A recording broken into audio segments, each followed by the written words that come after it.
بسم الله الرحمن الرحيم. ومن أحسن قولا ممن دعا إلى الله وعمل صالحا وقال إنني من المسلمين.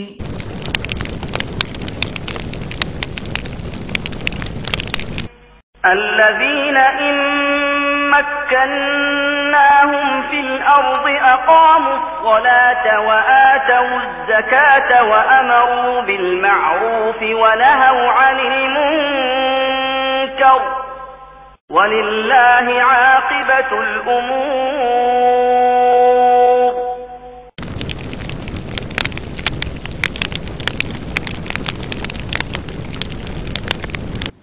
السلام عليكم ورحمة الله وبركاته.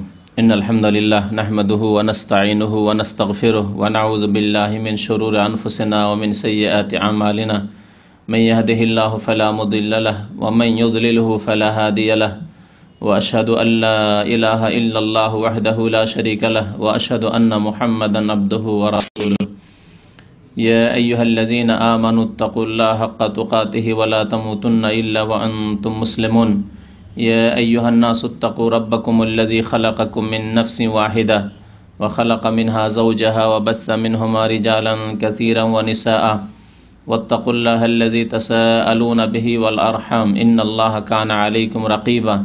يا أيها الذين آمنوا اتقوا الله وقولوا قولا سديدا يصلح لكم أعمالكم ويغفر لكم ذنوبكم ومن يطع الله ورسوله فقد فاز فوزا عظيما. أما بعد فإن خير الحديث كتاب الله وخير الهدي هدي محمد صلى الله عليه وسلم وشر الأمور محدثاتها وكل محدثة بدعة وكل بدعة ضلالة وكل ضلالة في النار. أعوذ بالله من الشيطان الرجيم. بسم الله الرحمن الرحيم. الذين إن مكناهم في الأرض أقاموا الصلاة وآتوا الزكاة وأمروا بالمعروف ونهوا عن المنكر ولله عاقبة الأمور. وقال رسول الله صلى الله عليه وسلم من لم يشكر الناس لم يشكر الله. মহান আল্লাহর সমস্ত প্রশংসা যে আল্লাহ রাব্বুল আলামিন আমাদেরকে সৃষ্টি করেছেন এবং আমাদেরকে হিদায়াত দান করেছেন, আমাদেরকে মুমিন মুসলিম হওয়ার তৌফিক দান করেছেন। সে আল্লাহরই অশেষ শুকরিয়া যে আল্লাহ রাব্বুল আলামিন আমাদেরকে সত্যের সাথ দেওয়ার তৌফিক দান করেছেন। সে আল্লাহরই অশেষ রহমত যে আল্লাহ রাব্বুল আলামিন কোরআন এবং হাদিসের অনুসারী হওয়ার আমাদেরকে তৌফিক দান করেছেন। বলুন আলহামদুলিল্লাহ। দরুদ ও সালাম নাজিল হোক প্রিয় নবী মুহাম্মদ রাসূলুল্লাহ সাল্লাল্লাহু আলাইহি ওয়াসাল্লামের প্রতি, যিনি আল্লাহর দিনকে মানব জাতি পর্যন্ত সুস্পষ্ট রূপে পৌঁছে দিয়ে গিয়েছেন। আল্লাহুম্মা সাল্লি আলাইহি আল্লাহুম্মা বারিক আলাইহি। আল্লাহ রাব্বুল আলামিন তার দিনকে নাজিল করেছেন শেষ নবী মুহাম্মদুর রাসূলুল্লাহ সাল্লাল্লাহু আলাইহি ওয়াসাল্লামের উপর। তারপরে আর কোনো নবী পৃথিবীতে আসবেন না। তবে এই দিনের দাওয়াত আল্লাহ রাব্বুল আলামিন সৎপন্থী, হকপন্থী, সত্যপন্থীদের মাধ্যমে মানব জাতি পর্যন্ত আল্লাহ পৌঁছাতে থাকবেন। আল্লাহ রাব্বুল আলামিন এই কোরআনে কারীমের হেফাজতের দায়িত্ব নিয়েছেন। কোরআনে কারীমের ব্যাখ্যা বিশ্লেষণ, নবী করিম সাল্লাল্লাহু আলাইহি ওয়াসাল্লামের হাদিস, তার হেফাজতের আল্লাহ দায়িত্ব নিয়েছেন। ইন্না নাহনু নাজ্জালনা যিকরা ওয়া ইন্না লাহু লাহাফিজুন। আমি আল্লাহ রাব্বুল আলামিন উপদেশ নাজল করেছি, অর্থাৎ কোরআন এবং হাদিস আল্লাহ নাজল করেছেন। দুটোই ওহীভিত্তিক আল্লাহ রাব্বুল আলামিনের পক্ষ থেকে। তা আল্লাহ রাব্বুল আলামিন হেফাজত করব, ওয়া ইন্না লাহু লাহাফিজুন, আর তার হেফাজত আমি আল্লাহ করব।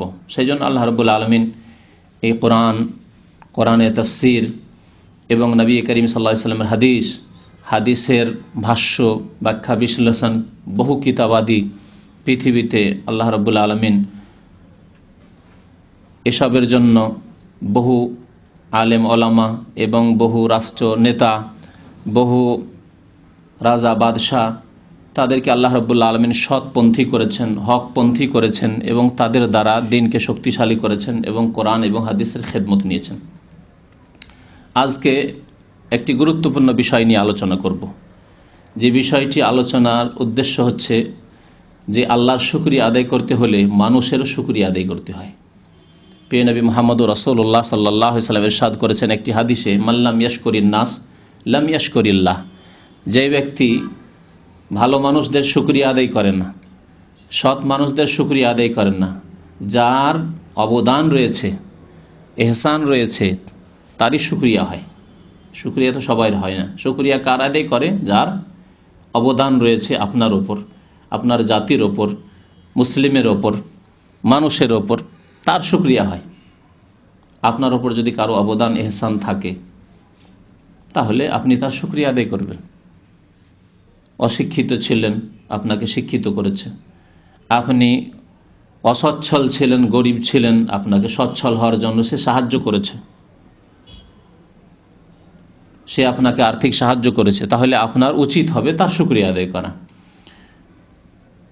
আপনি যদি ভ্রান্ত পথে থাকেন আর আপনাকে সঠিক পথ দেখিয়েছে, তাহলে সেই ব্যক্তির শুকরিয়া আদায় করা আপনার উচিত হবে। আপনার স্বার্থে হোক অথবা আপনার জাতির স্বার্থে হোক, কেউ যদি ভালো কাজ করে তাহলে তার শুকরিয়া আদায় করা উচিত। নবী করিম সাল্লাল্লাহু আলাইহি ওয়াসাল্লাম বলেছেন, মাল্লাম ইয়াশকুরিন নাস, এইরকম মানুষ যাদের অবদান রয়েছে তাদের শুকরিয়া যদি কেউ না করে, অথচ অবদান রয়েছে, নিমক হারামি করলো, তাহলে লাম ইয়াশকুরিল্লাহ, সে আল্লাহর শুকরিয়া আদায় করলো না। আল্লাহ রাব্বুল আলামিন সবার দ্বারা সব কাজ নেন না, কারো দ্বারা কোনো কাজ নেন, কারো দ্বারা কোনো কাজ নেন। কারো দ্বারা হয়তো এলমের, বিদ্যার প্রচার প্রসারের কাজ নেন, তাকে আল্লাহ জ্ঞানী করেছেন, কিন্তু পয়সা ধন সম্পদ দেননি।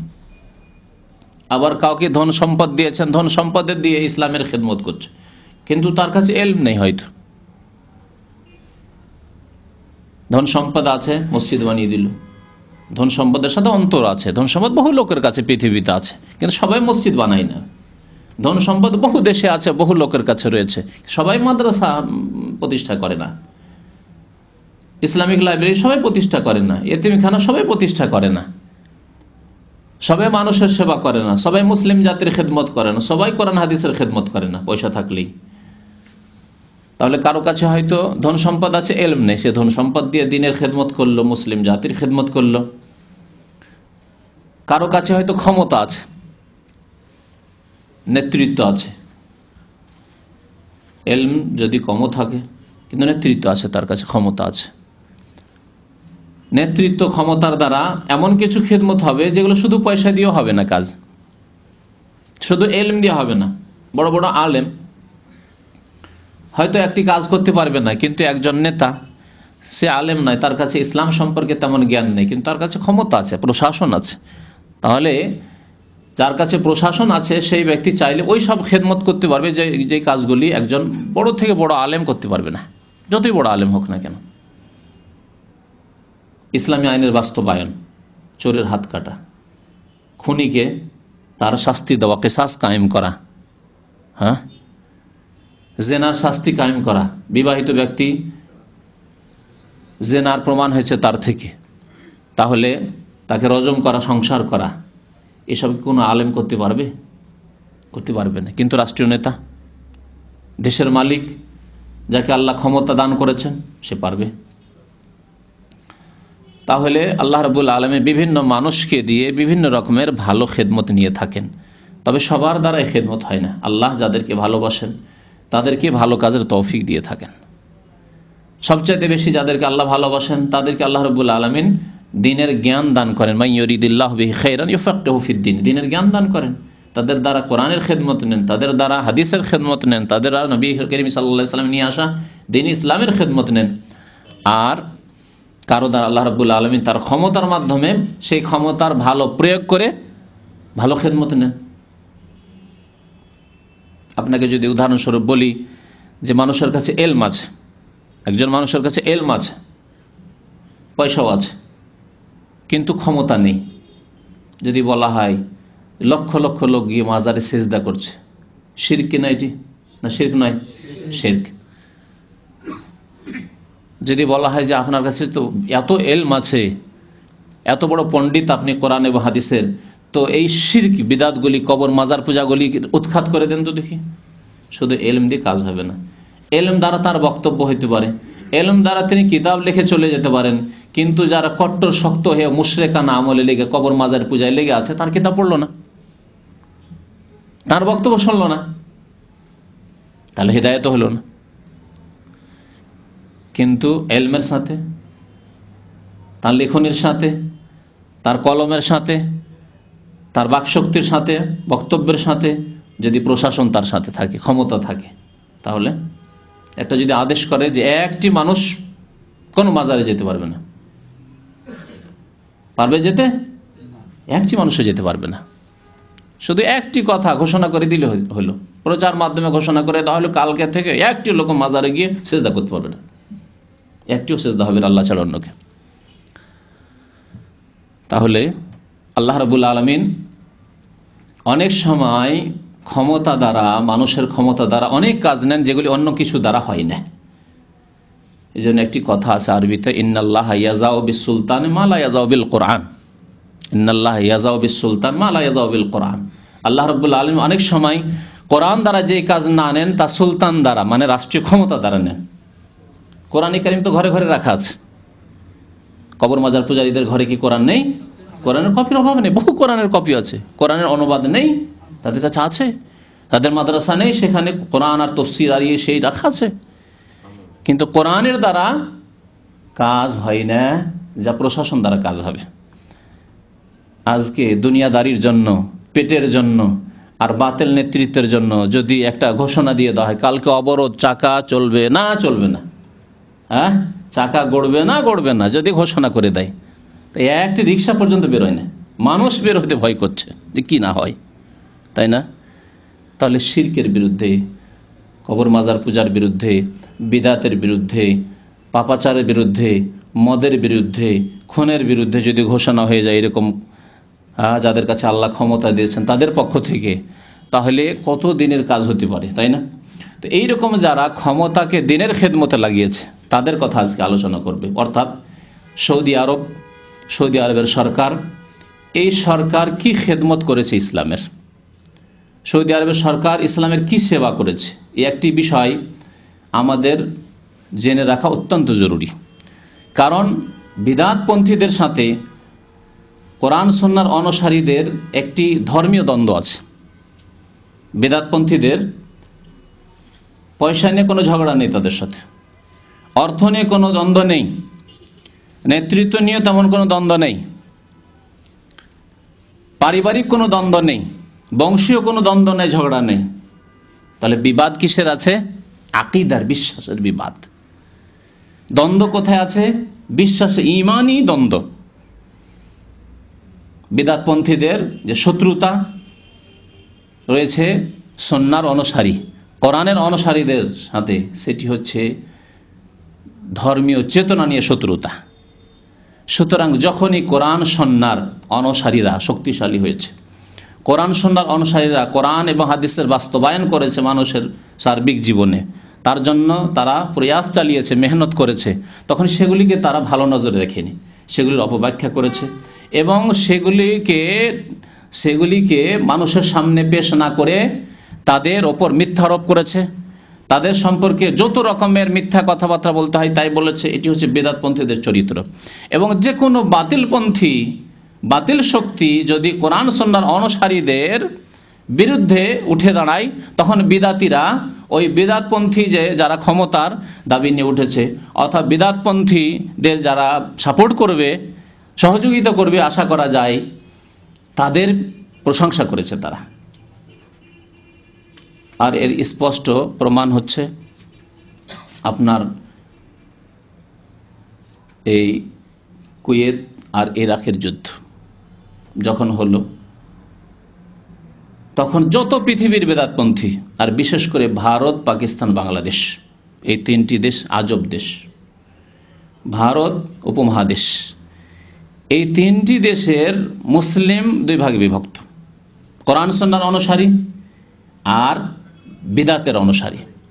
যত বিদাতের অনুসারী, একজন নিরীহ, একটি দেশ নিরীহ, একটি দেশের মালিকরা নিরীহ, নির্যাতিত, রাতে 2 ঘন্টার মধ্যে দেশ থেকে বিতাড়িত করে দেওয়া হলো, তাদের ইজ্জত লুটপাট করা হলো, তাদের ধন সম্পদ লুটপাট করা হলো, তাদের মালিকানা কেড়ে নেওয়া হলো, তাদের জীবন নিয়ে টানাটানি, জীবন বাঁচানো তাদের দায়।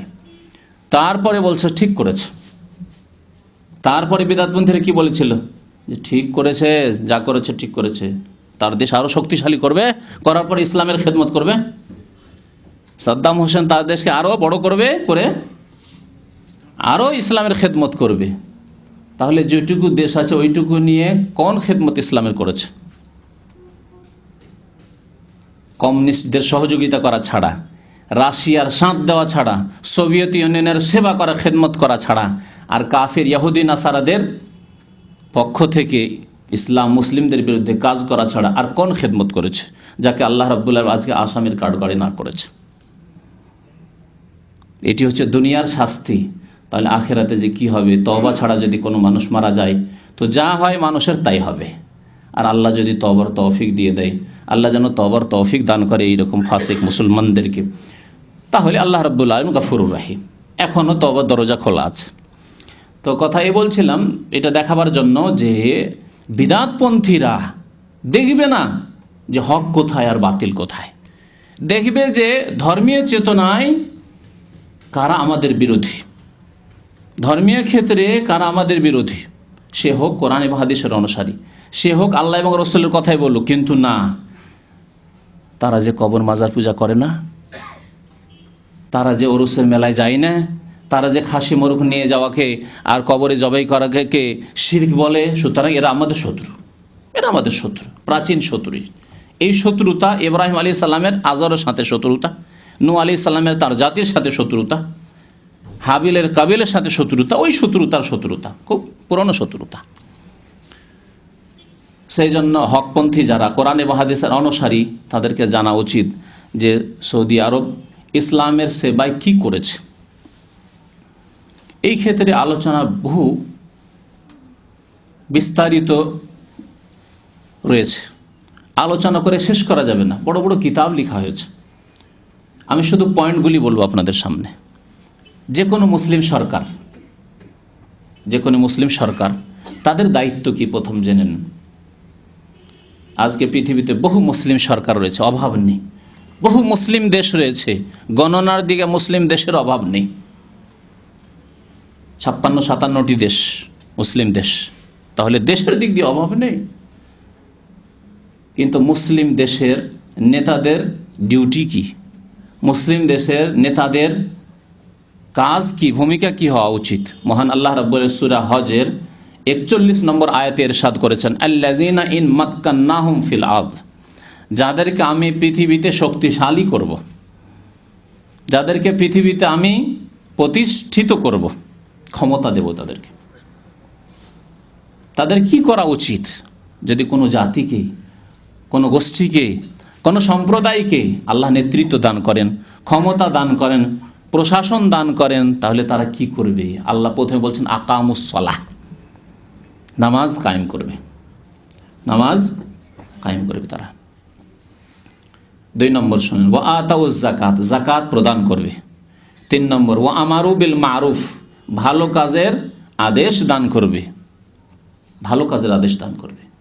ওয়া নাহাউ আনিল মুনকার, অন্যায় কাজে বাধা দিবে তারা, অন্যায় কাজে বাধা দেবে, অন্যায় কাজ থেকে নিষেধ করবে। ওয়ালিল্লাহি আকিবাতুল উমুর, আর সব কিছুর পরিণামের মালিক আল্লাহ রাব্বুল আলামিন। আল্লাহ রাব্বুল আলামিন বলেছেন, আমি খেলাফত দান করব, লা ইস্তাখলিফান্নাহুম ফিল আরদ, পৃথিবীতে আমি নেতৃত্ব দান করব, কিন্তু একটি শর্ত আছে। আয়াত বড় লম্বা আছে, সূরা নূরের আয়াত, সেই জন্য সেই আয়াতের তাফসীর যাচ্ছে না, কারণ বিষয়বস্তু আমাকে যত সংক্ষেপে করি তারপরে আসল পয়েন্টগুলিতে পৌঁছিতেই হবে। সেই জন্য আয়াতের শুধু ওই অংশটুকু বলছি। আল্লাহ বলছেন লা ইস্তাখলিফান্নাহুম, আল্লাহ খেলাফত দান করবেন, মানে পৃথিবীতে নেতৃত্ব দান করবেন, কিন্তু শর্ত হচ্ছে ইয়াবুদুনানি লা ইউশরিকুনা বি শাইআ, শর্ত হচ্ছে একমাত্র আমার ইবাদত করতে হবে আর আমার সাথে শিরক করলে হবে না। যদি কোনো মুসলিম সরকার মুসলিম কিন্তু দেশে শিরক হচ্ছে, মুসলিমরা শিরক করছে, তাদেরকে নিষেধ করে না, তাদেরকে সঠিক পথ দেখায় না, তাদেরকে বাধা দান করে না, আনিল মুনকার করে না, ভালো কাজের আদেশ দেয় না, অন্যায় কাজে বাধা দান করে না। সবচেয়ে বড় অন্যায় কাজ হচ্ছে শিরক, ইন্না শিরকা লাযুলমুন আযীম, আল্লাহ বলছেন শিরকের মতো বড় পাপ, বড় অন্যায় আর পৃথিবীতে কিছু না। না খুন করা, না ব্যভিচার করা, না চুরি করা, ডাকাতি করা, সবগুলি কাবিরা গুনাহ, কিন্তু সবচেয়ে বড় গুনাহ হচ্ছে শিরক। ইয়াবুদুনানি লা ইউশরিকুনা বিশাইয়া, কাউকে যদি আমি নেতৃত্ব দিই তাহলে একমাত্র আমার ইবাদত করবে আর আমার সাথে কোনো কিছুকে শরীক করবে না, অংশীদার বানাবে না। সেজদা আমি আল্লাহ ছাড়া অন্য কাউকে করবে না, দোয়া আল্লাহ ছাড়া অন্য কারো কাছে করবে না, ফরিয়াদ আল্লাহ ছাড়া অন্য কারো কাছে করবে না। যাবে না গৌস বাবার কাছে, হ্যাঁ জিলানির কাছে, বলবে ইয়া গৌসুল আজম মাদাদ। যাবে না চিশতির কাছে, যাবে না আটরশিতে মাইজভান্ডারিতে, যাবে না চরমনাইতে, যাবে না ফুরফুরাতে, এসব করবে না। এগুলি হচ্ছে মুসলিম নেতার গুণাবলী। মুসলিমকে আল্লাহ নেতৃত্ব দিলে তারা শিরক মুক্ত থাকবে। পৃথিবীতে একটি দেশ দেখান যে দেশে শিরক হয়, আল্লাহ ছাড়া অন্যকে সেজদা হয় না।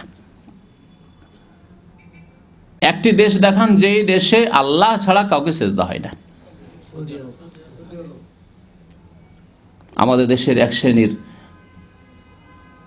ইসলামিক রাজনীতির নামে রাজনীতি করে, তারা বলে পৃথিবীতে ইসলামিক দেশ একটা আছে ইরান। পৃথিবীতে মুসলিম দেশগুলিতে প্রায়গুলিতে শিরক হয়, প্রায়গুলিতে বলছি, তার মধ্যে সবচেয়ে বেশি শিরক হয় ইরানে। সবচেয়ে বেশি শিরক হয় ইরানে। এই মাত্র কয়েক বছর আগে খোমানি মারা গেল, লক্ষ লক্ষ লোক গিয়ে সেজদা করে। কবর মাজার পূজায় নাম্বার 1। মুহররমের সময় আসে তখন ইয়া হুসেন আর ইয়া আলী, কত যে শিরক হয় আল্লাহ পাক জানে। সারা বছর শিরক চলতে থাকে। শিরকের উপর দাঁড়িয়ে আছে এই ধর্ম, বাতিল ধর্মটি। আর এক শ্রেণীর লোকেরা পার্থিব স্বার্থের কারণে তাদের প্রশংসা করে, কারণ শিরক তাদের কাছে অপরাধ নয়। তাদের কাছে শিরক করে অপরাধ নাই। যারা প্রশংসা করে তাদের কাছে শিরক করা এমন কোনো অপরাধ নাই। শিরক করুক, তাদের রাজনৈতিক ইস্যুতে সাথ দিলেই হইল, তাদের আন্দোলনে সাথ দিলেই হইল। শিরক মুক্ত যদি সমাজ কোথাও পাওয়া যায়, পৃথিবীতে দেখেননি কখনো, পাবেন না ভারতে, পাবেন না পাকিস্তানে, যে পাকিস্তান নাম দেশের হচ্ছে পবিত্র স্থান, সেখানেও পাবেন না। নাপাক করে দেওয়া হয়েছে কবর মাজার পূজার মাধ্যমে। পাবেন না বাংলাদেশে, পাবেন না পৃথিবীর কোথাও। এই সৌদি আরব এসে যারা এসেছেন তারাই দেখছেন যে এখানে তো কবর মাজার পূজা দেখি না রে বাবা, এখানে তো দেখি না যে আল্লাহ ছাড়া কাউকে সেজদা হচ্ছে। এখানে সবাই একমাত্র আল্লাহ রাব্বুল আলামিনকে সেজদা করে, সবাই একমাত্র আল্লাহর কাছে দোয়া করে। এই দৃশ্য আর পৃথিবীতে কোথাও দেখবেন না আপনি। আল্লাহ রাব্বুল আলামিন যে একটি শর্ত লাগিয়েছেন, প্রথম শর্ত পাওয়া যাচ্ছে। দ্বিতীয় শর্ত কি? নামাজ কায়েম করবে। রাষ্ট্রীয় পর্যায়ে মসজিদ তৈরি করা, মসজিদের সার্বিক খেদমত করা, মসজিদের জন্য একটি মিনিস্ট্রি, মন্ত্রণালয় শুধু মসজিদের খেদমতের জন্য। খুঁজে দেখেন এই রকমের খেদমত কোথায় আছে। ওয়াজারাতুশ শুউনুল ইসলামিয়া ওয়াল আওকাফ ওয়াদ দাওয়া ওয়াল ইরশাদ, আওকাফ ইসলামিক এই মসজিদের খেদমতের জন্য আওকাফ একটি মন্ত্রণালয় আছে।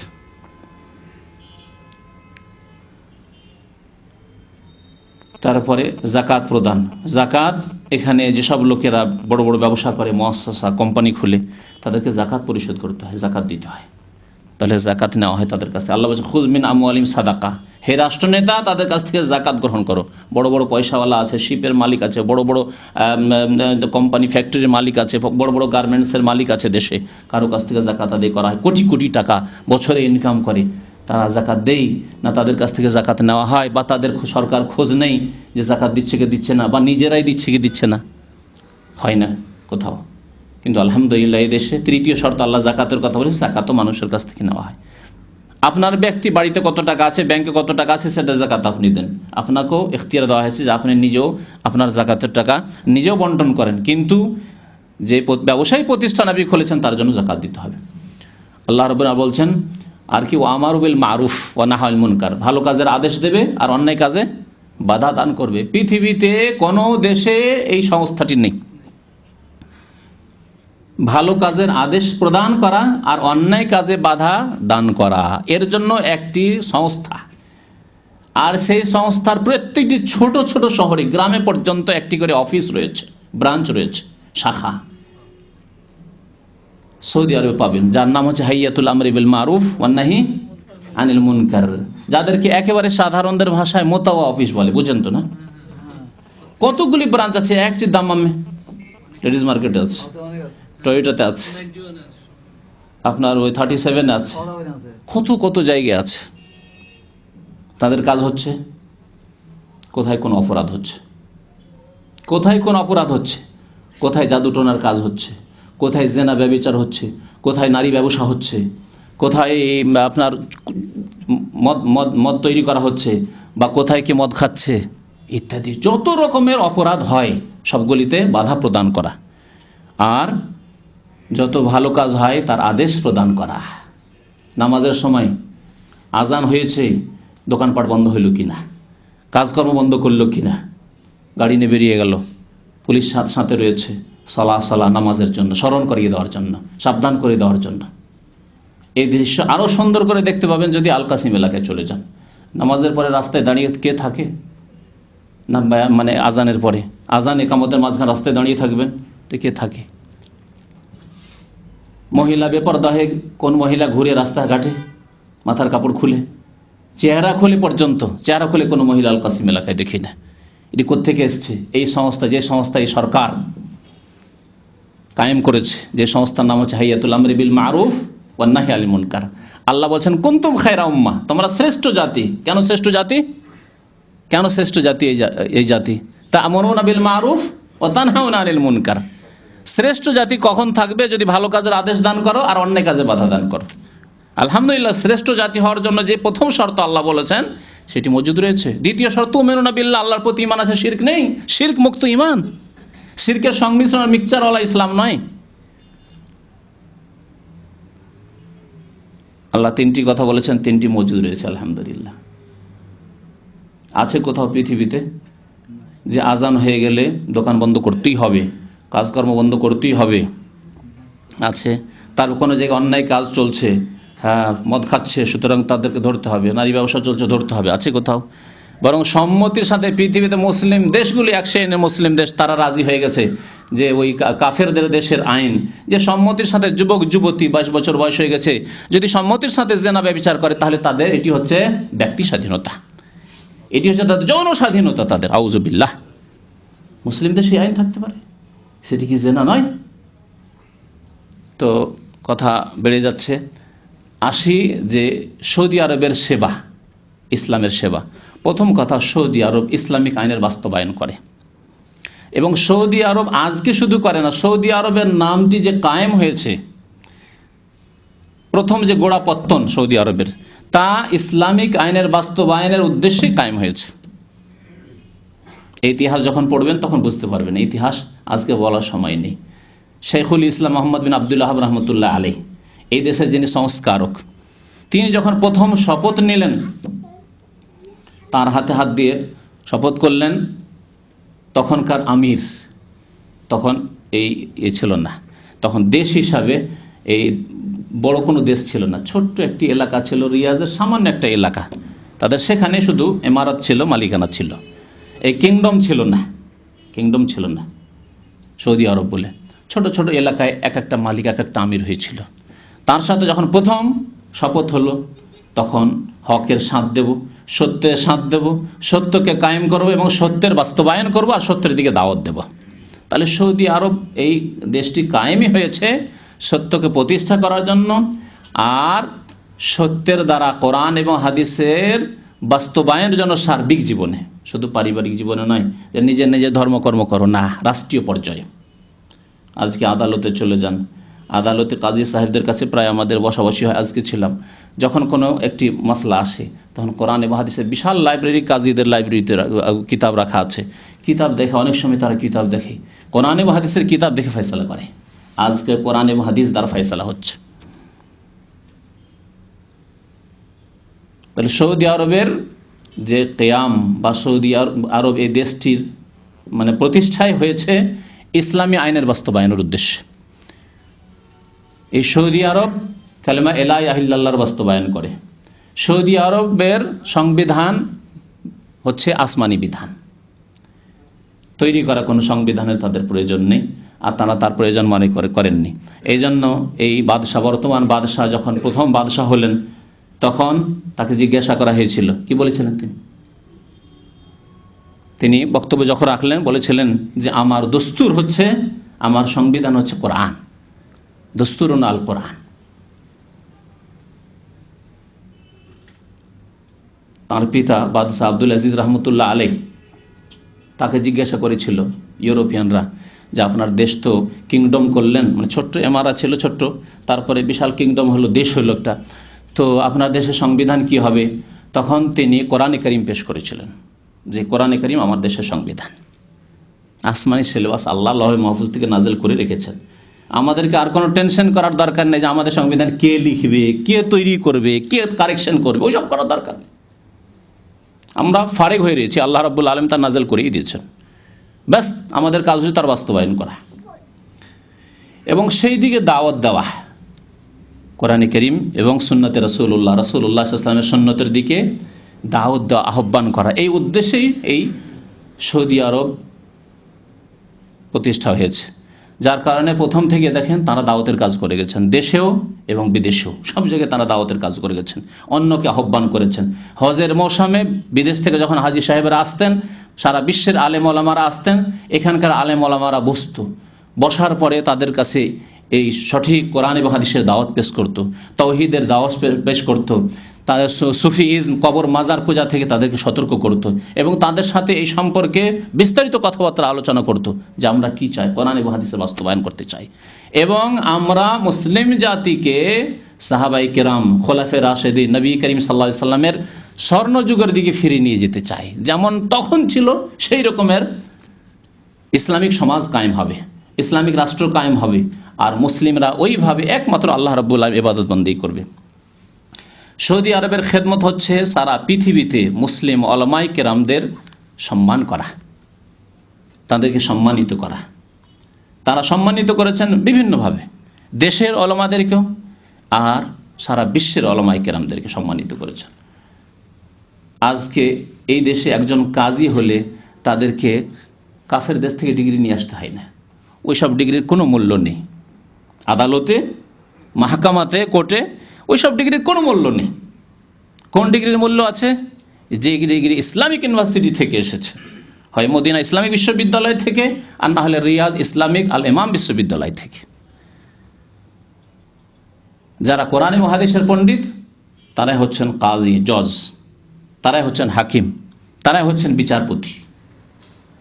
সম্মানিত করেছে সারা বিশ্বের উলামায়ে কেরামকে, সারা বিশ্বের উলামায়ে কেরামদেরকে সমস্ত দেশ থেকে প্রত্যেক বছর বিভিন্নভাবে তাদেরকে আমন্ত্রণ করা হয় এখানে এবং তাদেরকে সম্মানিত করা হয়,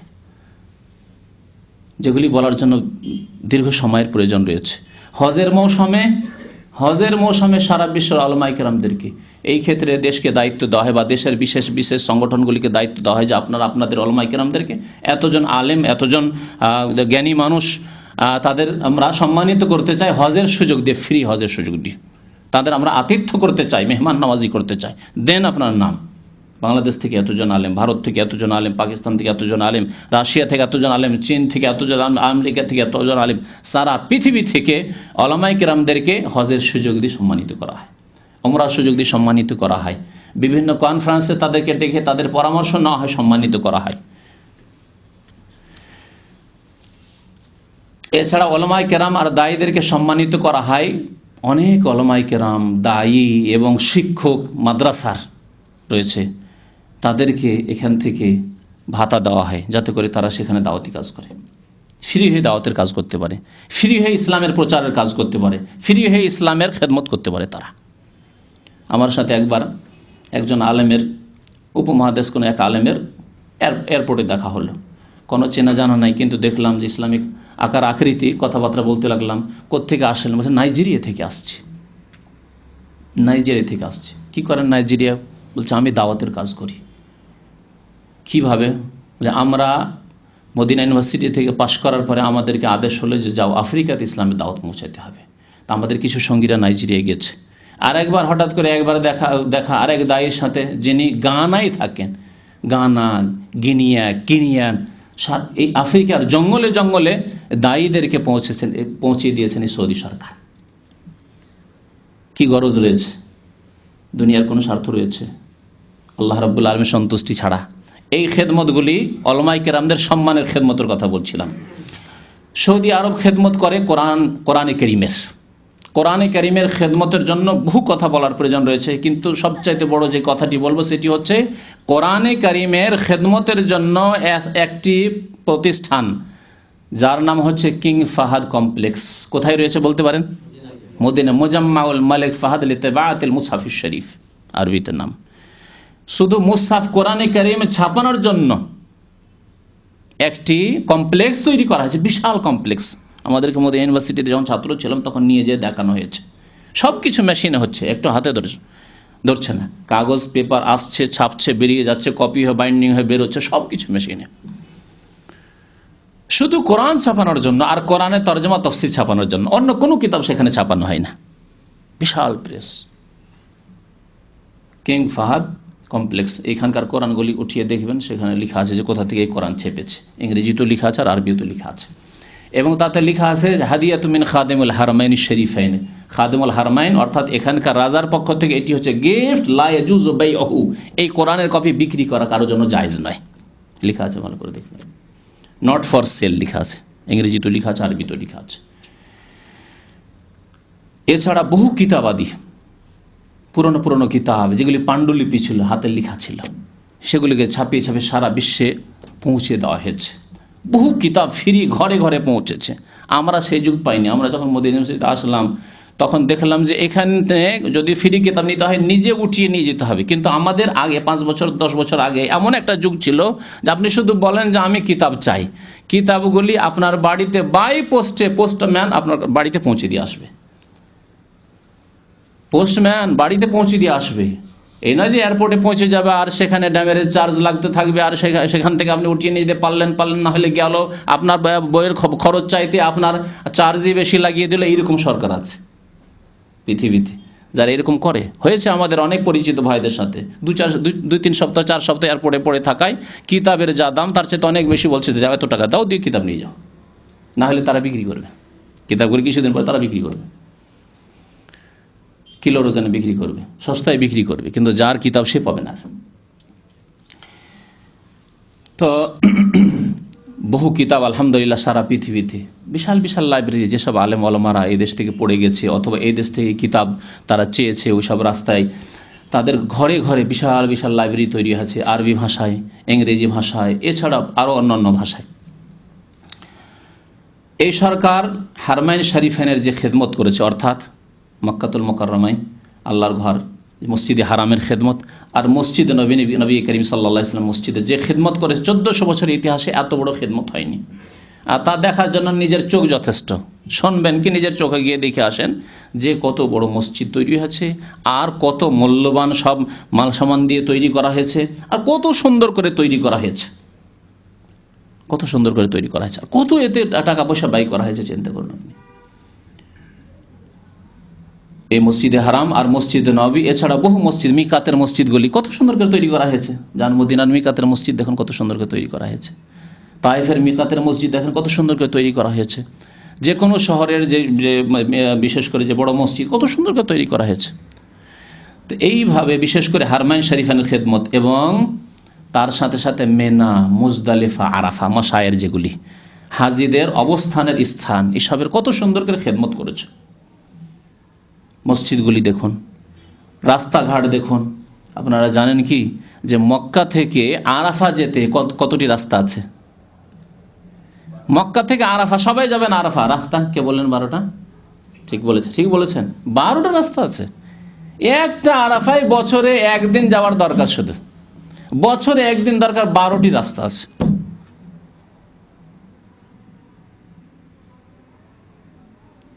এছাড়া টেন্টগুলি কত সুন্দর করে লাগিয়েছে আর কত মজবুত। তারপর প্রতি বছর কত উন্নত করা হচ্ছে।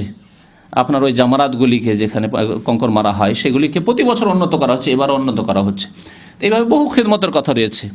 এছাড়াও মাশায়েরে অর্থাৎ মেনা, আরাফা, মুজদালিফাতে হাজি সাহেবদের খেদমতে যদি একজন মানুষ মনে করে যে আমি পয়সা খরচ করতে পারবো না, খাবার পয়সা নেই আমার কাছে, চিন্তা করতে হবে না যে কি খাবো এই কয়দিন, 8 তারিখ থেকে 13 তারিখ পর্যন্ত আমি কি খাবো এই কথা চিন্তা করতে হবে না, কি পান করবো এই কথা চিন্তা করতে হবে না। যেসব ভাইরা হজে গিয়েছেন তারা জানেন এমনও কিছু কিছু স্থান আছে, আপনি ভাত খেতে চান, মানে আপনার হয়তো ফল ফ্রুট খেয়ে হবে না, আপনার জুস পান করে হবে না, আপনার দুধ পান করে হবে না, এগুলো তো যেখানে আপনি ভাত খেতে চান, বিরিয়ানি খেতে চান, তারও ফ্রি জায়গা আছে, খেদমত চলতে আছে। এটি দুইভাবে, সরকারি পর্যায়েও সরকারের পক্ষ থেকেও কিছু আছে, আর ব্যক্তি পর্যায়ে আল্লাহর নেক বান্দা বহু এখানে আছেন যারা খুলে রেখেছেন শুধু যে আসন খেয়ে যান, আসন খেদমতের সুযোগ দেন। মদিনা মুনাওয়ারায় যখন থাকতাম তখন ইফতার করতে প্রায় সময় ইফতার করতে চলে আসতাম মসজিদ নববীতে, ভালো লাগতো। আর মাগরিবের নামাজটা পড়লাম তার সাথে, আর মাগরিব পড়ে তারাই পড়েই যেতাম, চলে এলাম আসর পরে ওই তারাই পড়েই যাব। তো যখনই মসজিদ নববীর বাইরেই আছি, ওই খোলা জায়গাগুলিতে বাইরে আছি, শুধু একটু যদি ভালো আকার আকৃতি দেখেছে যে হ্যাঁ মুসলমান দাড়িওয়ালা মুসলমান বিশেষ করে, তাহলে টানাটানি শুরু করেছে। আমাকে কতবার যে এই হাত ধরে একজন টানছে যে আমার দস্তরখানে বসতে আসো, এই হাত ধরে আরেকজন টানছে আমার দস্তরখানে বসতে আসো। জি, এই খেদমতের দৃশ্য পৃথিবীতে কোথাও দেখতে পাবেন যে টেনে টেনে বসাবে যে খান। আর আপনি কীরকম খেতে চান, হালকা খেতে চান ইফতারি, মধ্যম খেতে চান ইফতারি, না আপনি ভরপেট ইফতারি খেতে চান, 3 রকমের স্থান আছে। খোলা জায়গায় বসেন আপনি বিরিয়ানি ভাত খান খুব বাইরে, যদি একটু ভিতর দিকে বসেন তাহলে মধ্যম ধরনের খেতে পাবেন, একেবারে ভিতরে যদি বসেন তাহলে চা আর গাওয়া পাবেন আপনি, কি বলে গাওয়া আর খেজুর পাবেন আপনি। সুবহানাল্লাহ, যে কোনো মসজিদের আপনি কিনারে বসে যান, আপনার কাছে ইফতারি পৌঁছে যাবে, অটোমেটিক পৌঁছে যাবে। বহু খেদমতের কথা রয়েছে। তো আল্লাহ রাব্বুল আলামিন এই খেদমতের তৌফিক দিয়েছেন এই সরকারকে। এই সরকারের আরেকটি খেদমত হচ্ছে 5 নম্বর, যেটা বলছিলাম, মসজিদ নির্মাণ করা দেশে এবং বিদেশে। কত মসজিদ আর কত সুন্দর মসজিদ। সৌদি আরবের মধ্যে সবচেয়ে বেশি নাকি মসজিদ রয়েছে দাম্মামে, মসজিদের শহর বলা হয়। বাংলাদেশে ঢাকাকে মসজিদের শহর বলা হয়, মদিনাতুল মাসাজিদ। আর এই সৌদি আরবে মসজিদের শহর বলা হয় দাম্মামকে, সবচেয়ে বেশি ঘন ঘন মসজিদ। তো মসজিদ তো দেশে রয়েছে, কিন্তু বিদেশে যে কত মসজিদ তৈরি হয়েছে তা অনুভব করার জন্য দেশে একটু ঘোরাফেরা করতে হবে, তাহলে বুঝতে পারবেন। বাংলাদেশে হাজার হাজার মসজিদ তৈরি হয়েছে শুধু সৌদি আরবের পক্ষ থেকে। আর যেগুলি মসজিদ তৈরি হয়েছে বাংলাদেশে বা ভারতে বা পাকিস্তানে, হয় সৌদি আরবের পক্ষ থেকে না হয় কুয়েতের পক্ষ থেকে। অল্প কিছু আছে গালফের অন্য কান্ট্রি, হয়তো কাতার বা আপনার ইমারাত বা অন্য দেশ থেকে অল্প কিছু সামান্য আছে, কিন্তু অধিকাংশ মসজিদ, মাদ্রাসা, এতিমখানা সৌদি আরবের পক্ষ থেকে অথবা কুয়েতের পক্ষ থেকে। এই খেদমতগুলি আল্লাহ রাব্বুল আলামিন এদেরকে করার তৌফিক দান করেছেন। আমি যে মাদ্রাসায় শিক্ষকতা করতাম দাম্মামে আসার আগে, জামিয়াতুল ইমাম আল বুখারী, মানে ইমাম বুখারী নামে জামিয়া, বিশাল মাদ্রাসা। সেই মাদ্রাসায় একটি মসজিদ তৈরি হয়েছে, বিরাট মসজিদ। সেই মসজিদ তৈরি হয়েছে কিং ফয়সাল ইউনিভার্সিটি, যে আপনার এখানে রাকাতে আছে, আর কিং ফয়সাল ইউনিভার্সিটি আপনার হাসাতে আছে। এই কিং ফয়সাল ইউনিভার্সিটির পক্ষ থেকে মসজিদ তৈরি হয়েছে। আর মসজিদের নাম হচ্ছে জামিউল ইমাম ফয়সাল, জামিউল মালিক ফয়সাল, বাদশাহ ফয়সাল মসজিদ। জি, কোথায় সুদূর এক গ্রামে পল্লীতে ছোট্ট একটি শহর, সেখানে এক মসজিদ তৈরি হয়েছে। একটি টেকনিক্যাল কলেজ তৈরি হয়েছে, যা এখানকার আল কাজী যে আপনার বিরাট ও আপনার টেন্ট কোম্পানি আছে তাদের পক্ষ থেকে সেখানে টেকনিক্যাল কলেজ ITI তৈরি হয়েছে। তো এইভাবে বহু খেদমত এই সরকার রয়েছে। মসজিদ ছাড়া আপনার ইয়েতিমখানা তৈরি করা, মাদ্রাসা তৈরি করা এবং মাদ্রাসায় হেফজখানা তৈরি করা, মাদ্রাসায় বা হেফজখানাতে শিক্ষক নিয়োগ করা এইখান থেকে বা পাঠিয়ে দেওয়া, এবং দেশে থেকে পাশ করেছে অথবা এখান থেকে, আর তাদেরকে ভাতা দেওয়া, মাসিক বেতন দেওয়া। আমি একবার ঢাকা গেলাম, ঢাকা একটি মাদ্রাসা আছে তামিরুল মিল্লাত মাদ্রাসা আছে। সেই মাদ্রাসাতে পর্যন্ত দেখলাম সৌদি আরবের পক্ষ থেকে বেতন এখান থেকে পায় 1,500 রিয়াল বেতন পায় এখান থেকে, আর শিক্ষক তামিরুল মিল্লাত মাদ্রাসায়। গেলাম যাত্রাবাড়ি মোহাম্মদ আরবি মাদ্রাসায়, সেখানে কয়েকজন শিক্ষক সৌদি আরবের পক্ষ থেকে। জি, মসজিদ মাদ্রাসা তৈরি করার সাথে সাথে বহু মসজিদে ইমাম তারা নিযুক্ত করেছেন। মাদ্রাসায় শিক্ষক নিযুক্ত করা, দায়ীদেরকে পাঠানো। বাংলাদেশে 100-র বেশি দায়ী শিক্ষক সৌদি আরবের পক্ষ থেকে নিয়োগ করা হয়েছে, সরকারি আপনার এখানকার মন্ত্রণালয়ের পক্ষ থেকে। আর বেসরকারি বেশ কিছু সংস্থা আছে, সেসব সংস্থার পক্ষ থেকে বহু দায়ী ছিলেন। যেমন আল হারমানের পক্ষ থেকে বহু দায়ী ছিলেন, আলেমরা ছিলেন, যাদেরকে ভাতা দেওয়া হয়তো, মাসিক বেতন দেওয়া হয়তো, তারা দাওয়াতি কাজ করতেন, তারা ইতিমখানায় কাজ করতেন। আর সে আল্লাহর হারমাইনকে বন্ধ করে দেওয়া হয়েছে। যাই হোক, আল্লাহ রাব্বুল আলামিন একটি রাস্তা যদি কোনো মানুষ বন্ধ করার জন্য চেষ্টা করে বা কোনো জাতি চেষ্টা করে, তাহলে আরও বহু রাস্তা আল্লাহ খুলবেন। এটি হচ্ছে আল্লাহর কাজ। দিনের খেদমতের জন্য, ইসলামের খেদমতের জন্য একটি রাস্তা যদি বন্ধ হয়, তো আরও বহু রাস্তা আল্লাহ খুলে দেবেন। এটি হচ্ছে আল্লাহ রাব্বুল আলামিনের নীতিমালা। রাস্তা বন্ধ হবে না, দিনের খেদমত বন্ধ হবে না। একভাবে দিনের খেদমত করা বন্ধ করে দিবে, আরেকভাবে চলতে থাকবে। রাশিয়ার মতো দেশে যেখানে কোরআনের তালিম দেওয়া পর্যন্ত, কোরআনের আক্ষরিক জ্ঞান, আমপাড়ার শিক্ষা দেওয়া, কায়দার শিক্ষা দেওয়া নিষেধ ছিল, আরবি পড়ানো নিষেধ ছিল, তারপরে তারা কিভাবে কোরআনকে টিকিয়ে রেখেছেন, কোরআনের তালিমকে ঘরের মধ্যে লুকিয়ে লুকিয়ে বাচ্চাদেরকে শেখাইতেন গোপনে। আর বাচ্চাদেরকে সতর্ক করতেন যে উচ্চ স্বরে চিৎকার করে পড়িও না, হলে যদি চিৎকার করে পড়ার শুনে নেয়, বাইরে থেকে সিআইডি শুনে নেয় সোভিয়েত ইউনিয়নের জালেম কমিউনিস্টরা, নাস্তিকরা, তাহলে তোমরা তো যাবে, বাচ্চারা, শিক্ষকও যাবে, বাড়িওয়ালা যাবে, সব যাবে। জি, তারপরেও কোরআনের শিক্ষাকে তারা বহাল রেখেছে। তো আল্লাহ রাব্বুল আলামিন বহু রাস্তা বের করে দেন। ওয়া মান ইয়াত্তাকিল্লাহ ইয়াজআল লাহু মাখরাজা। আল্লাহকে যারা ভয় করে তাদের জন্য আল্লাহ বহু রাস্তা বের করে দেন। রাস্তার অভাব নেই আল্লাহ রাব্বুল আলামিনের কাছে। দিনের খেদমত কিয়ামত পর্যন্ত চলতে থাকবে। বহু ইসলামিক প্রতিষ্ঠান, ইসলামিক সংস্থা এই সৌদি আরব খুলেছে, দেশের ভিতরেও আর বাইরে। দেশের ভিতর সম্পর্কে আমাদের একজন শেখ তিনি বললেন যে এই দেশের ভিতরে সৌদি আরবে ইসলামিক সংস্থা শুধু 355টি আছে। 355টি ইসলামিক সংস্থা সৌদি আরবে আছে এখানে ভিতরে, আর বাইরে তো আরও রয়েছে। বাংলাদেশের কথা বেশি বলি কারণ আলোচনা আমার বাংলায়, সুতরাং আপনাদেরকে বাংলাদেশ সম্পর্কে বেশি জানানোর প্রয়োজন রয়েছে। বাংলাদেশের ঢাকায় যান, সৌদি আরবের বহু সংস্থার ব্রাঞ্চ আছে ওখানে। এখানে যে রাবেতা আলামে ইসলামী অর্থাৎ মুসলিম ওয়ার্ল্ড লীগ যে মক্কায় হেড অফিস, তার ব্রাঞ্চ শাখা রয়েছে ঢাকাতে। হাইয়াতুল এগাসা এখানে করে ইসলামিক অর্গানাইজেশন, রিলিফ অর্গানাইজেশন যে সংস্থা আছে, তার ব্রাঞ্চ শাখা রয়েছে আপনার ঢাকাতে। এখানে আল হারমাইন ছিল, তার ব্রাঞ্চ ছিল ঢাকায়। মাদ্রাসা ছিল তাদের, বহু প্রতিষ্ঠান ছিল, ইসলামিক প্রতিষ্ঠান ছিল, এতিমখানা ছিল তাদের। এদের আর একটি সংস্থা আছে আন্নাদু আল আলামিয়া, অর্থাৎ ওয়ামি, যাকে সংক্ষেপে ওয়ামি বলা হয়। ওয়ামির অফিস এখানে বিভিন্ন শহর রয়েছে, এর শাখা ঢাকাতেও রয়েছে। আরও বহু শাখা রয়েছে, যেগুলি সময়ের স্বল্পতার কারণে শুধু ইঙ্গিতই করলাম। সৌদি আরবের একটি বড় খেদমত হচ্ছে মদিনা ইসলামিক বিশ্ববিদ্যালয় প্রতিষ্ঠা করা। এবং এই মদিনা ইসলামিক বিশ্ববিদ্যালয় কোনো একটি বিশেষ দেশ বা নিজের দেশের ছেলেদেরকে পড়ানোর জন্য নয়, সারা বিশ্বের মুসলিমদের জন্য, মুসলিম সন্তানদের জন্য ওপেন করা হয়েছে। এবং আসলেই মদিনা ইসলামিক বিশ্ববিদ্যালয় খোলাই হয়েছে সারা বিশ্বের মুসলিমদের জন্য, যে মুসলিম ছেলেরা আসবে এখান থেকে কোরআন সুন্নাহর শিক্ষা নিয়ে যাবে, সঠিক শিক্ষা নিয়ে যাবে, সঠিক উৎস থেকে, মদিনাতুর রসুল থেকে, যেখান থেকে নবী করিম সাল্লাল্লাহু আলাইহি সাল্লাম সারা বিশ্বে ইসলামের প্রচার করেছেন, সেখান থেকে সঠিক জ্ঞান নিয়ে যাবে আর সারা বিশ্বে পৌঁছাবে। আলহামদুলিল্লাহ, আশা পূরণ হয়েছে। আমার কয়েকজন ক্লাসমেট ছিলেন, প্রায় 5 জনই ছিলেন চায়নার। 120 জনের মধ্যে 120 জন সঙ্গী আমরা ছিলাম এই ক্লাস, তার মধ্যে 5 জন ছিলেন চায়নার। আশ্চর্য লাগবে আপনাকে যে চায়নার মতো কমিউনিস্ট দেশে সেখানে কোরআন সুন্নাহর দায়ী, আর এই মন মানসিকতা নিয়ে গেছে সেখানে ইসলামের দাওয়াত প্রচার করব আমি। জি, মদিনা ইসলামিক বিশ্ববিদ্যালয়ের দ্বারা সারা পৃথিবীর এমন কোনো দেশ নেই যেখানে ইসলামের কথা পৌঁছে যায়নি, সঠিক দিনের কথা পৌঁছে যায়নি, তাওহীদের কথা পৌঁছে যায়নি, শিরক সম্পর্কে সতর্ক করা হয়নি। আলহামদুলিল্লাহ, সব জায়গায় ইসলামের কথা পৌঁছে গেছে। সর্বশেষ এমন একটি দেশ, যেই দেশ থেকে ছাত্র আসতে দিত না, তা হচ্ছে সোভিয়েত ইউনিয়ন, রাশিয়া।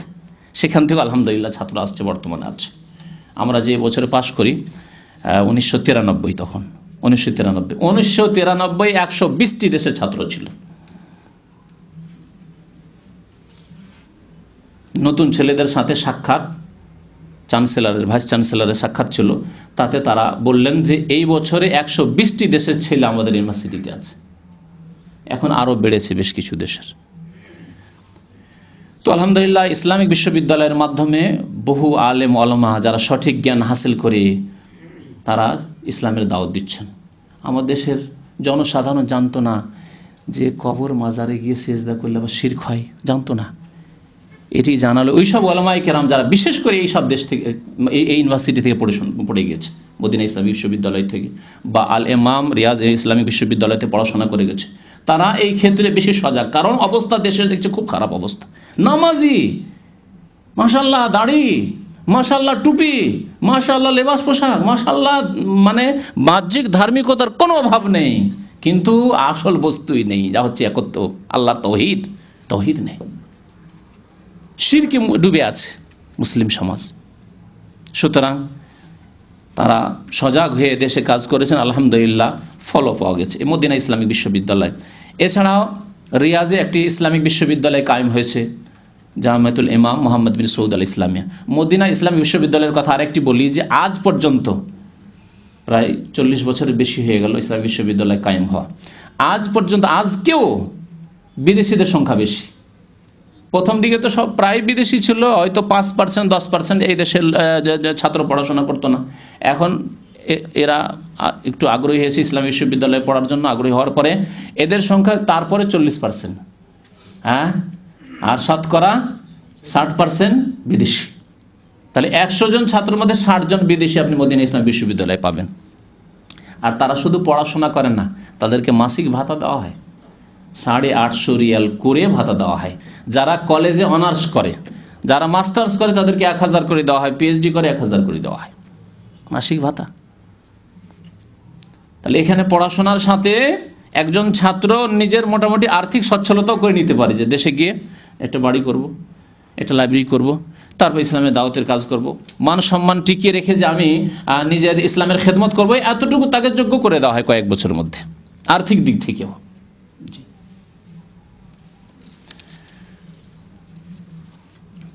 সৌদি আরবে এছাড়াও যেসব ইউনিভার্সিটি রয়েছে, যেমন মক্কা উম্মুল কোরা ইউনিভার্সিটি, জেদ্দায় কিং আব্দুল আজিজ ইউনিভার্সিটি, দাম্মামে আপনার কিং ফাহাদ পেট্রোলিয়াম ইউনিভার্সিটি, এসব ইউনিভার্সিটিতেও বেশ কিছু বিদেশি ছেলেদেরকে স্টাইপেন্ড দেওয়া হয়, স্কলারশিপ দিয়ে নিয়ে আসা হয়, স্টাইপেন্ড দেওয়া হয় তাদেরকে। কিং ফাহাদ ইউনিভার্সিটিতে, এখানে কাছেরটাই বলি আপনাকে, এখানে যারা বাংলাদেশ থেকে বা সারা পৃথিবী থেকে, শুধু বাংলাদেশ নয়, বাংলাদেশের কাছে বিশেষ করে বলছি, কিন্তু সারা বিশ্বের সমস্ত দেশের ছেলেরা ওখানে পড়াশোনা করে ইঞ্জিনিয়ারিংয়ে। কোনো দিনই শিক্ষা নেই না, যে দিনের শিক্ষা কোরআন হাদিস শিখতে এসছে সেই জন্য তাদেরকে সুযোগ দিয়েছে, না, ইঞ্জিনিয়ার হবে বিভিন্ন ডিপার্টমেন্টে, অথবা ম্যানেজমেন্টে পড়াশোনা করছে, ব্যবসায় বিজনেস লাইনে পড়াশোনা করছে, তাদেরকে স্কলারশিপ দিয়ে নিয়ে এসে, আর স্কলারশিপ আর এইরকম নয় যে আদান প্রদান, মানে আমার সৌদি আরবের ছেলে বাংলাদেশে যাবে যে কয়জন, ওই কয়জন অতজনে আমি নেব, এরকম কিছু একটা সিস্টেম আছে বিভিন্ন দেশের সাথে। ওই রকম নয় যে বাংলাদেশ থেকে এতজন আমরা ছেড়ে নিয়েছি কিং ফাহাদ ইউনিভার্সিটিতে বা অমুক ইউনিভার্সিটিতে, জেদ্দা ইউনিভার্সিটিতে, সুতরাং আমাদের এতজন ছেলে নিতে হবে, এরকম কোনো কিছু নেই। বরং আলহামদুলিল্লাহ এখানে এই মন মেজাজ নিয়ে খেদমত করা হচ্ছে যে মুসলিম ছেলেরা আসুক, আর আসার পরে মুসলিম পরিবেশে, ইসলামিক পরিবেশে ইঞ্জিনিয়ার হোক, যাতে করে নামাজি মুসলিম হয়ে ইঞ্জিনিয়ার হয়। ইসলামিক পরিবেশে থেকে ডাক্তার হোক, ইসলামিক পরিবেশে থেকে একজন বড় ম্যানেজার হোক, এই হোক সেই হোক, ব্যবসায় প্রতিষ্ঠানের মালিক হোক ইত্যাদি।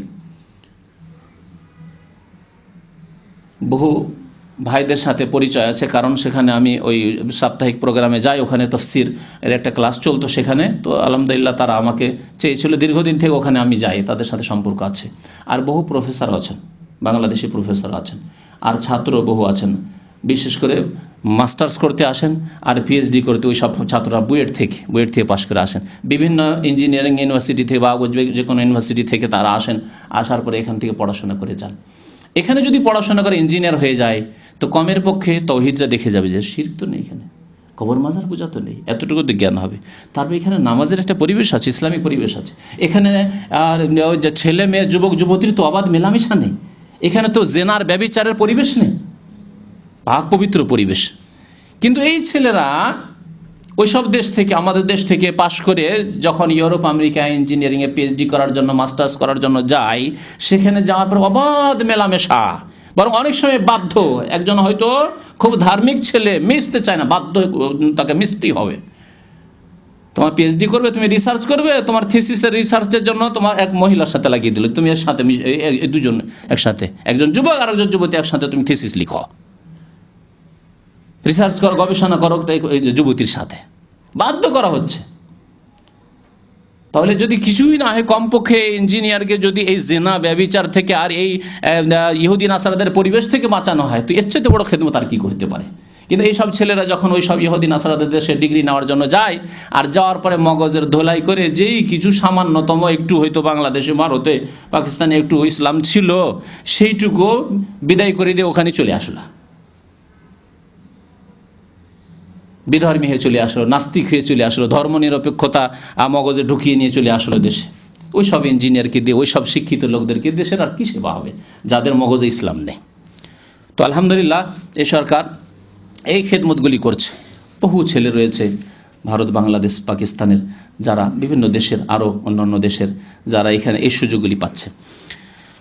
সৌদি আরব একটি মন্ত্রণালয় প্রতিষ্ঠা করেছেন, যে মন্ত্রণালয় হচ্ছে ইসলামিক অ্যাফেয়ার্স। ইসলামিক অ্যাফেয়ার্স, অন্য কোনো দেশে ইসলামিক অ্যাফেয়ার্স বলে কোনো মন্ত্রণালয় নেই। কি আছে? ধর্ম মন্ত্রণালয় আছে।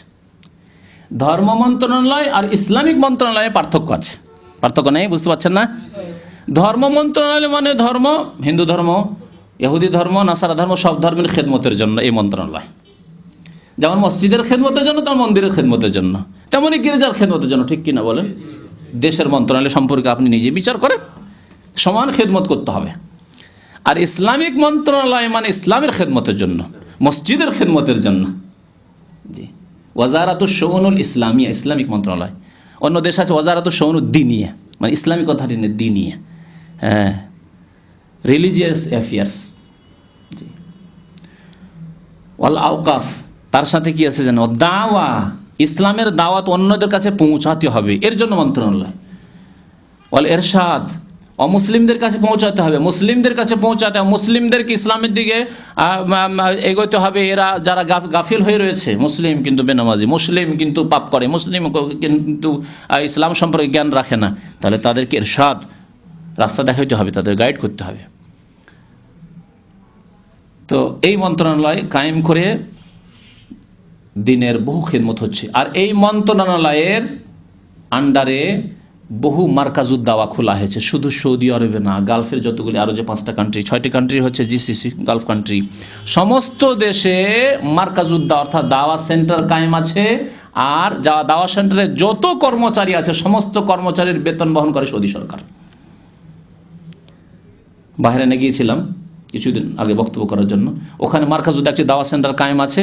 সেখানে একজন শেখ আছেন আব্দুল হামিদ, তো তিনি সৌদি আরবের বেতন পান আর দাওয়াতের কাজ করেন। মার্কাজুদ দাওয়ার তিনি দায়ী বাহরাইনে। কাতারে একই অবস্থা, ওমানে সেই অবস্থা, আপনার দুবাই, ইমারাতে ওই অবস্থা, আপনার কুয়েতে সেই অবস্থা। মার্কাজুদ দাওয়া সেখানে কায়েম করা আছে, দাওয়াতি কাজ হচ্ছে। আর এই দেশের হোক অথবা সেই দেশেরই হোক, যে বা অন্য কোনো দেশ থেকে সেই দায়ী বা আলেম হোক না কেন, সেখানে কাজ করছে, বেতন সৌদি আরব বহন করছে। এই খেদমতগুলি আছে কোনো দেশের খেদমত? পয়সা তো যথেষ্ট ছিল, পয়সা কি ছিল না ইরাকে? হ্যাঁ, সৌদি আরব চাইতে বেশি পয়সা ছিল ইরাকে। বলেন যে একটি দেশে ইসলামের খেদমত হয়েছে। তারপরে আর একটা দিক বলি, এই দাওয়া সেন্টারে, দাওয়া সেন্টার আগে থেকে চলে আসছে আরবি ভাষায়।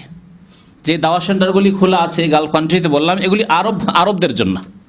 আরবি ভাষায় বক্তব্য হতো, আরবি ভাষায় দাওয়াতি কাজ হতো, আরবি ভাষায় ইসলামের কাজ হতো। মার্কাজুদ দাওয়া যেগুলোকে বলা হয়, মার্কাজুদ দাওয়া যেমন আব্দুল্লাহ ফাদে মার্কাজুদ দাওয়া, এখন চলে এসছে দাওয়া সেন্টারটি, চলে এসছে রায়ান মসজিদের কাছে, যেমন দাম্মামের। এটা হচ্ছে আরবদের জন্য, এগুলি সব খোলা। সৌদি আরবের প্রত্যেকটি শহরে, ছোট ছোট শহরে মার্কাজুদ দাওয়া আছে, দাওয়া সেন্টার আছে। আর গালফ কান্ট্রির বিভিন্ন শহরেও আছে। তারপরে আজকে থেকে প্রায় 20 বছর আগে এখানকার অনেক চিন্তাশীল ধার্মিক ভাইরা চিন্তা করলেন যে আমরা আরবদের মধ্যে তো দাওয়াতের কাজ করলাম এই মার্কাজুদ দাওয়ার মাধ্যমে, আর মন্ত্রণালয় কাজ করে যাচ্ছে, কিন্তু যারা আরব, যারা প্রবাসী, এখানে যারা অন্য ভাষাভাষী, তাদের কাছে আমরা ইসলামের কি দাওয়াত পেশ করলাম? 10 বছর, 20 বছর, 30 বছর, 40 বছর অনেকে থেকে বহু টাকা পয়সা তো এখান থেকে নিয়ে গেল, বহু হজ উমরাও তো করে গেল, কিন্তু ইসলাম সম্পর্কে তাদের কি জ্ঞান দিলাম? তখন চিন্তা হলো যে না, প্রবাসীদের জন্য দাওয়া সেন্টার খুলতে হবে, যেগুলোর নাম হলো মাকতাব তাওইয়াতুল জালিয়াত। জালিয়াত মানে প্রবাসী, আর তাওয়া মানে গাইডেন্স, প্রবাসীদের গাইডের জন্য দাওয়া সেন্টারগুলি খোলা হলো। এই দাওয়া সেন্টার খোলার পর আলহামদুলিল্লাহ বাংলা ভাষায় বক্তব্য শুনতে পাচ্ছেন, উর্দু ভাষায় শুনতে পাচ্ছে, আপনার কেরালা ভাষীরা তারা কেরালায় শুনতে পাচ্ছে, তামিলরা তামিল ভাষায় শুনতে পাচ্ছে, ফিলিপাইনি, ইন্দোনেশিয়া, নেপালি, যে কোনো ভাষায় এখানে আলহামদুলিল্লাহ দাওয়াতের কাজ শুরু হলো প্রায় 20 বছর থেকে। এই খেদমতের দ্বারা কতটুকু কাজ হয়েছে সেটি আপনারা অনুভব করতে পারবেন। এই মাত্র কয়েক বছর মধ্যে, 7-8 বছরের মধ্যে, আমার এখানে 8 বছর প্রায় হচ্ছে, আমার বহু ভাই বাংলাদেশে গিয়েছেন, যাওয়ার পরে শুধু তিনি যে কোরআন এবং হাদিস শিখে গিয়েছেন আর তিনি নিজেকে ঠিক করেছেন তা না, যাওয়ার পরে কত গুনাহ থেকে যে নিজে তো তওবা করেছেন, অন্যরা তওবা করেছেন, নিজের পরিবার, নিজের গ্রামকে গ্রাম আল্লাহ রাব্বুল আলামিন তার হাতে শিরক থেকে, বিদআত থেকে তাদেরকে তওবা করার আল্লাহ তৌফিক দিয়েছেন। আপনি আশ্চর্য হয়ে যাবেন যে এর ফলটা কত দূর পর্যন্ত পৌঁছেছে। যদি একটি দাওয়া সেন্টার থেকে, ধরেন জুবাইল, ধরেন দাম্মাম, এরকম একটি দাওয়া সেন্টার থেকে কত লোক সঠিক দিনের কথা শিখে যাচ্ছে, এবং একজন লোকের দ্বারা যদি 10 জন 20 জন করে লোক সঠিক পথে আসে, শিরক থেকে তওবা করে, কবর মাজার পূজা থেকে তওবা করে, তারপরে বিভিন্ন রকমের যে বিদাতগুলি আছে সে বিদাত থেকে তওবা করে, তাহলে নামাজ ধরে নেয়। দেখেন আমাদের দেশে যে কথাটা বলছেন, আমাদের দেশের আলেম ওলামারা কোনোদিন বলেননি যে নামাজ ছাড়া কুফরি কাজ। শুনেছিলেন? আমি শুনিনি, মাদ্রাসাতে আপনি কোত্থেকে শুনবেন? নামাজ ছাড়া যে কুফরি কাজ আর নামাজ না পড়লে মুসলমান থাকা যায় না, এই কথা দেশে কোনোদিন শোনেননি। দাওয়া সেন্টার থেকে আলহামদুলিল্লাহ কিছু শিখে যাওয়ার পরে তখন শোনাতে শুরু করলেন, তখন তো ভয় হলো। আমার এলাকায় এক ডাক্তার আছে, হোমিওপ্যাথের খুব অভিজ্ঞ ডাক্তার, এত অভিজ্ঞ ডাক্তার, আর বৃদ্ধ হয়ে গেছেন, তার 4টি-5টি ছেলে, সবগুলি হোমিওপ্যাথের ভালো ডাক্তার, এমডি সব। তার একটি ছেলে ক্যান্সারের রোগের চিকিৎসার উপরে একটি বই পর্যন্ত লিখেছেন, এত শিক্ষিত ফ্যামিলি মেডিকেলের ক্ষেত্রে। তো সেই ডাক্তার সাহেব বলছেন আমাকে যে এই যে নামাজ ত্যাগের বিধান বইটি আপনি অনুবাদ করেছেন, শেখ মোহাম্মদ সালেহ ওসাইমিন রহমতুল্লাহ আলীর কিতাবটি, নামাজ ত্যাগের বিধান বইটি অনেকেই দেখেছেন হয়তো, আর এত বেশি আলহামদুলিল্লাহ সৌদি আরবে থেকে বিতরণ হয়েছে, এমন কোনো দাওয়া সেন্টার নেই সেখান থেকে মনে হয় বিতরণ হয়নি এই কিতাবটি। প্রথম শুরু হয়েছে কাসিম থেকে, প্রথম চেপেছে, তারপর রিয়াজে চেপেছে, জুবাইলে চেপেছে, হাসাই চেপেছে, দাম্মামে চেপেছে, বহু জিদ্দায় চেপেছে, বহু জায়গায়, এমনকি বাংলাদেশে চেপেছে, এমনকি ভারতেও চেপেছে। এই বইটি বাংলাদেশে চেপেছে দেখলাম, আর ভারতেও চেপেছে, কলকাতাও চেপেছে। তো এই বইটি ওই ভাই ডাক্তার সাহেব পাওয়ার পরে তিনি বললেন যে এই কিতাবটি খুব প্রয়োজন আছে, আর এই কিতাব যে কয়জনকে দিয়েছি এত ভয়ে তারা ভীত হয়েছে, আরে আমরা তো নামাজ মাঝে মাঝে ছেড়ে দিতাম, আমরা তো ফজর পড়তাম না, তাহলে তো কাফের হয়ে যায়, লাভ কি? 4 ওয়াক্ত পড়লাম আর ফজর না পড়ে কাফের হয়ে গেলাম, তাহলে এইরকম কুফরের অবস্থায় যদি মরে যায়। বহু লোক এই একটি কিতাব, 40 পৃষ্ঠার একটি কিতাব পড়েই তওবা করেছে। আল্লাহু আকবার। এই খেদমত হয়েছে কোত্থেকে? দাওয়া সেন্টার। এই দাওয়া সেন্টার যে সৌদি সরকার খুলে রেখেছেন, এর মাধ্যমে